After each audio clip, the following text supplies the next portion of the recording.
So, your schedule is the best barometer for what you truly value and believe to be important. Shine as parent is next.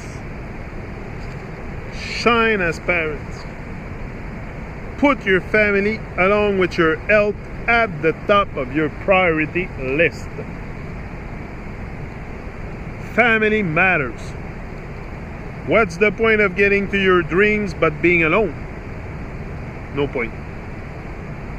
And few things are more important than being an extraordinary parent. Kids grow up unbelievably fast. Blink and they're gone. Living lives on their own. It seems like only a year or two ago that I witnessed my daughter's birth. Now she's 9 and spends much of her free time playing. Playing with her best friend Max, a Cocker Spaniel desperately in need of some training. It seems like yesterday my son was in the stroller. Me too. This is one thing I find with children. Once you have children, the time goes very fast. Time goes very fast, and because you become very busy, so it gets you on a. You have a more busy schedule. So you don't have really much time to sit and pause and reflect on your existence. It's very yeah.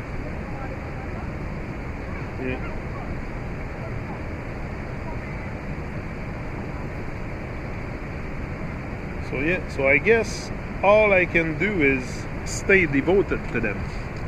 Stay devoted to them and be generous with my time. Yeah. Being generous with our time is utmost importance.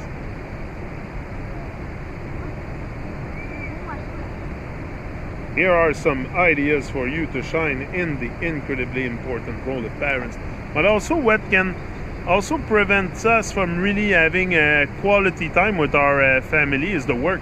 We have to work a lot to survive, so that takes our time away from being present as parent and shine as parent, because we have so much worries and so much stress and anxiety and all kinds of shit that comes and take us out of the now, that it's hard to really focus on there's so much pressure on our heads. It's the fucking pressure. You have the house, you have the kids, you have the marriage, you have your relationship, but then on top of it you gotta find balance with the relationship with yourself. That's it. First.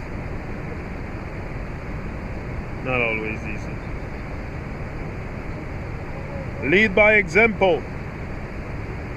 Try not to teach your fears to your kids. Introduce your children to what's possible. Always show them, present them what's possible instead of teaching your fears. And lead by example. The best way to influence your children is to walk the talk. Model the behavior you wish to see.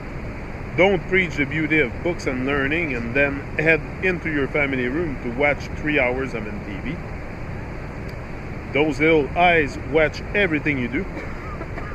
I talk about this in Family Wisdom from the Monk Who Sold His Ferrari, which is a book that will be very helpful to you as you grow young leaders at home. Yeah. Very important. Develop your children. See yourself not just as parent to your children, but as a developer of them. It's important to actively develop their minds, hearts, and soul. Tell them the truth. Tell the children the truth.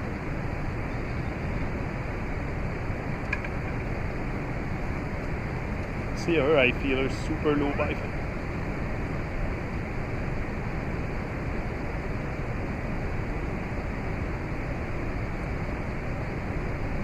Wow. Inspire your kids. Big idea. Parents teach their children how to view the world.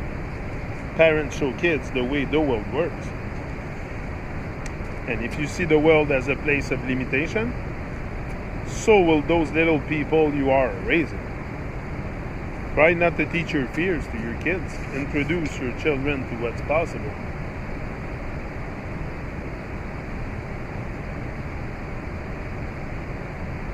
Inspire them to be great human beings who will elevate the world in their own special way. Be an enabler. Become or be an enabler. Here's a tool for you that comes from my own. Each night before my kids go to sleep, I make 4 statements to them. You can do whatever you want to do when you grow up. Never give up.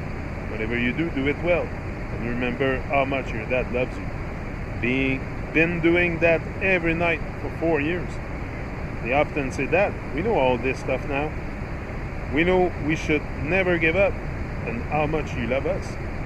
It's getting boring, but I have a sense that one day, perhaps when I'm old and wrinkled, a letter will come in the mail from Calby and Bianca, my 2 favorite people on the plane. And on that piece of paper will be simple words saying that I'm living a great life. Thank you for being the father you were. And thank you for those 4 statements each night. They made a difference. You have to repeat. You have to repeat. It's very, very important. Just check into, be a merchant of wow.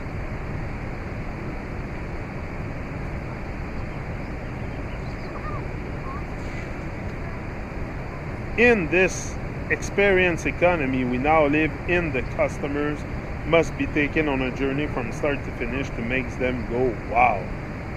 That's true. Getting what you want while loving what you have. Some pundits encourage us to enjoy the moment and appreciate what we have, suggesting that constantly striving for more is unhealthy and the primary source of our discontent. And others say that as human beings, we were built to push beyond our comfort zone each day and reach for something higher, to become great. I've struggled a lot with this issue, as I articulate a personal philosophy that I will live my life under. I think I found the answer, a solution that feels right to me. It's a balance. I've realized I call it the Mandela balance. Nelson Mandela, a great man I greatly admire, once said, after climbing a great hill, one finds that there are many more hills to climb. I have taken a moment here to rest, to steal a view of the glorious vista that surrounds me, to look back on the distance I have come. But I can only rest for a moment, for with freedom comes responsibilities, and I dare not linger, for my long walk has not yet ended. To me, Nelson Mandela is suggesting that it truly is all about balance. Enjoy the view from where you are at. Savor how far you have come. Be grateful for where you are along the journey. That is your life. Live in the moment, but also remember that with the gift that resides within you come great responsibilities. I believe that every human being has a duty to shine. We must not rest on our past wins and become complacent. We must walk out into the world each day and do our best to be of greater service to others. Realize more of our potential and become better citizens of this planet. We must continually walk towards our fear and make more of our lives. We must constantly play a bigger game and use our creative talent to do, be and see more. This drive to realize more and our greatest self has, I believe, been knitted into our DNA, and to deny it is to deny our human nature. This world was built by people who felt some discontent with the way things were and knew they could do better. And yes, as we set higher dreams and raise our personal standards, we will create some discontent. But this world was built by people who felt some discontent with the way things were and knew they could do better. Show me a completely contented person and I'll show you a failure. Show me a perfectly contented person and I'll show you a failure. Peace out.